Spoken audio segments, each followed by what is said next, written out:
Welcome to the Trading Lounge, and here we're looking at the S&P 500 on a 2-hour chart, and one of the main points here is we can see that it's becoming support. First up it was the resistance, and now it's becoming support there. So for short-term traders, you could work off micro group 1 for any long trades, which would be 1, 2 and 3 here. So finding support, retested support on 3 is the first possibility.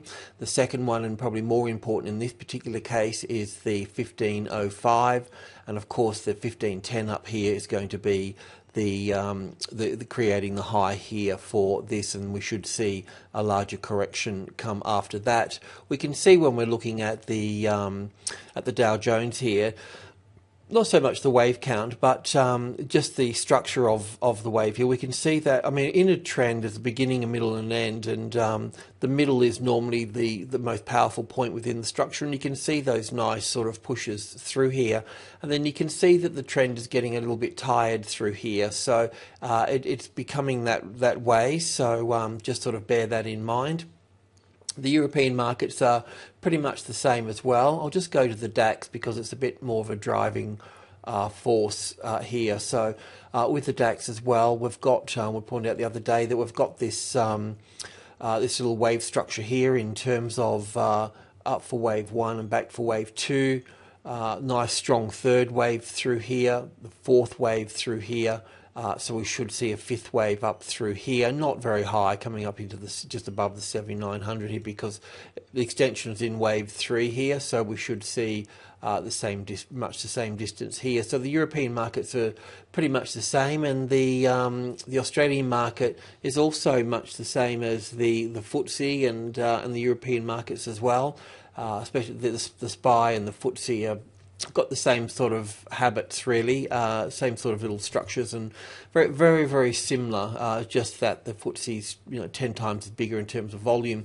Anyway, back here we've got this wave structure up here. This looks corrective through here, so in 3 waves, so that means that we should make a new high through here. So support on the 48.65, the first level in group 2 here, and the 72 and the 80 here. So scaling in and getting a position on top of this on the 65 here once it's got support through here, with the stop perhaps under this low through here, and then expect some thing here. But just, I think, getting to the profit taking number 8 here would be the go here. But looking at this 3-wave correction here, we should make a high above the 72 odd there. Alrighty, let's have a look at commodities, because the copper market that we've been tracking has developed, or is maybe just sort of developing some support now, which is exactly what we're looking for. Okay, so for the copper market, I'll just go back over this because it's a bit important. This 3-wave pattern here is corrective, and so it's a bullish corrective pattern. So that means we should see new highs above here. We've got this little 5-wave structure here as an impulse wave, and a 3-wave structure down here makes that 8 waves altogether through here, which is called a motive wave. Now this little A, B and C here is pulling back to the 61.8% as wave 2 from wave 1, wave 2, wave 3 would be the next one up. I'm just not quite sure if this is finished here, because from wave B here, the top here, down to wave C here should be in 5 waves. And I'm wondering if this is just a little 4th wave in through here, but there is a reasonable bias that low is in place. But we do need to see support develop on the 365 here. So if we have a look at that on a smaller chart here, 20-minute chart, this is the low that we're looking at through here, and this move down through here can be counted as an A and a B and a C wave through here, and then we got 5 waves down, we'll get 3 waves back up, and then another move to the downside. So if this breaks at 365 here, a good clean sort of break through here, then we'll have to expect, we'll count 5 waves down, 1, 2, 3, 4, 5. So we could be down at the 362, 363 before that begins. The other side of this is that this is the actual correctional pattern up here, and this is the 5th wave here in 5 waves.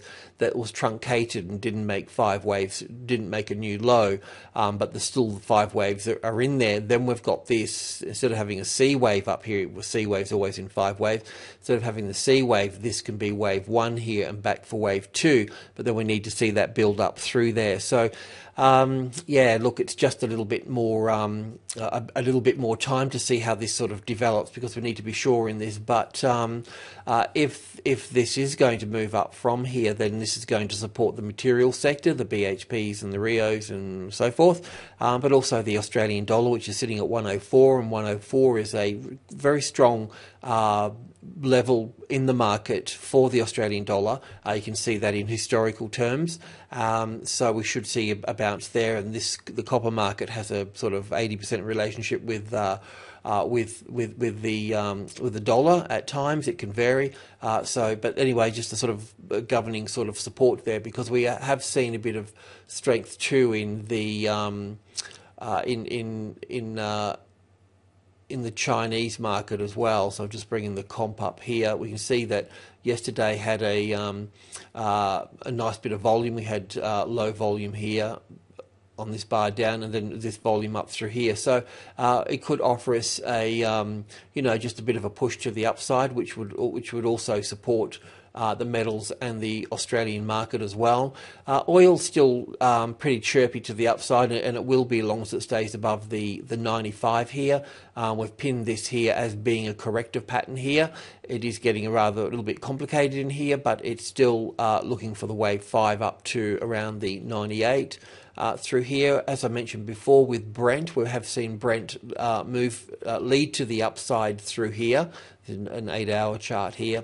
Not that means anything, but we identified this corrective pattern through here, this 3-wave pattern here, so we knew it would make new highs here, and we're getting that now. So there will be a resistance at this medium level here, but it has been the leader there, and has been a bit sort of helpful in dealing with this market here. But look, as long as this stays above the 95 here, then everything's fine. There could be the possibility of a move down through here first, a small spike here to complete this wave 4 here as an A and a B and a C wave here, and then up. But as it stands, this can be completed here, and we can see further moves up through here. The S&P 500 and oil are moving together. They're well correlated. So that S&P 500 is at the 1500 there, the medium level, and this is just its first sort of arrival and swing around that area there. So more can be expected a bit later on, but creating the first high above the level is what it's on about now. So yeah, the gold market is still chuffing to the downside, and we're looking at this coming into the 1650 area through here. So there's probably still a little bit more to come in this, but one way or another, we've got a reasonable 5-wave structure to the downside. You'll get a better count on go to the Elliott section on that, but we should be expecting some sort of bounce here. So either a nice clean, if we get a move above this little high here, the 1660 here, then we can consider that the bounce is on its way, because we could get the bounce in terms of an A and a B and a C back up to the 1672, the 4th wave of 1 lesser degree, or it could just sort of drop below here and sort of have a stick to the 1650 and then sort of drop a little bit. So but just allow this to there's not a lot you're not going to miss much, put it that way. So it's best to cover things, or if you want to keep in the market to the short side, then keep a stop above the 1663 there, and look for this to become the resistance under here. But it is likely that the market will offer us some sort of sticking point here, some sort of corrective pattern, and we need to normally see the first rally within the first move within a correction to start to identify if it's in 3 waves or 5 waves. Okay, let's have a look at Forex. Okay, just starting with the US dollar here. the daily chart rather, sorry, the move up through here is in 3 waves. Okay, so it's corrective, and if you get a move down and you get a corrective pattern, then the market's going to make new lows eventually, you know, through these points here. It's the same with a market that moves up to the upside. If we can identify a corrective pattern overlapping wave structure in 3 waves, then there's only one way for it to go, and that's to the upside. So we've got this 3-wave structure here.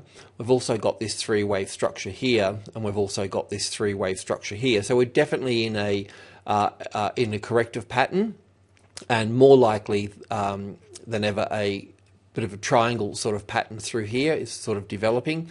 It's a daily chart here. So basically an A wave, a B wave, a C wave, a D wave, and an E wave. So the E wave could be finished to here, or it could just sort of expand, and we've read it wrong. But we do know that it's moving lower as the euro is moving higher. It's just a matter of getting this sort of happening. One of the points here is the other point here is of course the line in the sand here is the 80, and we were looking for that to become, you know, a retested resistance. So what we're seeing here really is we're seeing the sellers, the supply being here, down to here, down to here. So it's getting closer that, you know, this is, you know, pegged as the resistance, and we should be seeing a move further down, making new lows here in due course, which of course will send stocks up, and euro and related pairs. So it's just really about defining this point here in terms of looking at here on the 1 hour chart here. We can see that on the futures contra CFD on the futures index here, the it was sitting up through here, had, it was really on both sides here, wasn't it, as such. So now we're back under it and we're sort of testing it here. So we need to see we need to see a failure here, basically. We need to see these lows taken out through here. So we know that there's support here, all of this block here, and then down here at the next level and so forth. But we do need to see, because this could just pop back up through here again, the same, repeating this situation here. So we do need to see this group 2 here, the 65, 72 and the 80, preferably the 72 here as a retested resistance through here. But it won't be that simple either as well, because if we've got 1, 2, 3, 4, and then we get 5 down to here, then there's still going to be another retest back up to here before we see it come down again. So it is a bit of a sticking point, but just to point out the bigger picture and sort of where we are at the moment and what we're sort of expecting here in the future. But if it does pop back up over here, then we're wrong, and we're still in a larger triangle pattern going sideways, and we just have to sort of wait for that. It's not, the stocks are moving quite nicely because of the earning seasons, and Europe is showing better figures and so forth. So there is that there is that sentiment there anyway. But to see this fail to the downside, a failed retest of the 80 here, would certainly push things along much quicker. So yeah, with that in mind, we can look at the euro here, and we can see that well, what we can see is that this particular pattern through here is corrective, and also we're talking about 3 waves just then as well. So in this move up here, you can see the B wave here is in 3 waves as well. So it's the likelihood of having a C wave back down into the 134 here. I've just drawn a trend line through because we were working that triangle through here before. So that trend line may become the support here, the support here. So it depends how much time that takes here. So there is a reasonable possibility that this can pull back into here as the US dollar retests the 80 again. So just bear that in mind. It is working across the 134.50 here, the midpoint here. So I guess good support on that, but give it another session tonight, today, next session, to develop really good support on that. Otherwise, if it moves up and finds support on top of the 65 or the 72, then go long from that point. But otherwise, expect the market to move back down into here in terms of an A and a B and a C wave into here. It may only just may not even take that low out there, but some type of correction back through here would be on the cards because of that three-wave correction here, this A, B, and C here. So let's see how that develops there. The Australian market, as you know, is quite sort of bearish, and in the bigger picture, we're looking at it being, if we get a break of this low here around the 103.50, or even if the 104 becomes the retested resistance, then we can really start to consider this larger wave 4 down through here, which would be an ABC. From this D wave here, would be looking for an A and a B and 5 waves in a C wave, five waves here to make up a C wave of the triangle E of a larger wave 4 here. So a move down here and then up there, but it's not confirmed yet, but we'll just play that on the table there, because as I mentioned before, there's a serious divergence between the S&P 500 and the Australian dollar. So nothing is set in stone at the moment, but we would be bullish if we were back over the 105 there. That would be the story there. So just sort of drilling down into this little story here a bit further, is we've seen this this little wave 1 come down, the wave 2 here, and we're looking for the wave 3 low, which could be in place. Hang on a second, let me just check here. No, another little structure down. So just drilling in there a little bit further through here would be, we're looking for the low of this wave 3 here. So we're looking for a wave 4 to pull back. It can pull back to the 104.30 top of group 1, or perhaps to the 50 here. This is supply 1, supply 2 here. Yeah, so it's just drilling down that in that further 15-minute chart here. Yeah, we're still at this wave 3 here, so we're looking for an A and a B and a C back up. But this could get a bit bigger through here. But as I mentioned before, we would be looking for a bounce off this 104 here. But when you're talking about large numbers like 104, you'll also always need to take in consideration the first group below it and the first group above it, because that normally becomes the first range of the swings that take place within that. So look, we are in a wave 4. It can get complicated. This is where copper comes in as well. So that support in the copper market would be supportive here as well. But as I mentioned, that 104 has been a strong support for this market here. So you can see it here, you can see it all the way across here. So it carries a lot of weight through here, and there will be, so we can expect, we've got a little wave 4 here, then down for wave 5 to finish this wave 3. Then we've got another wave 4 here, which will be more complicated. So there's some time to be spent here, okay? With trading, as you know, you don't always get what you see. If you're looking at a trend, it's not what you're going to continue to get. You're going to get a correction. So that's the normal case there. So, alrighty, well, that's about it. So to the upside with the indices is still there, still positive there, but still expecting larger swings to occur in the market. But short term positive there, and also for the Australian markets, that copper is really important to see that stabilise above the 365, because that will support the material sector. And as you know, with the banks, the CBA sort of pressing new highs there, so the finance sector is firm. If we can see the material sector firm up as well, then we'll have the materials and the finance sort of running together, which will make a very strong market for people trading the SPY. Alrighty, well, good morning and good luck.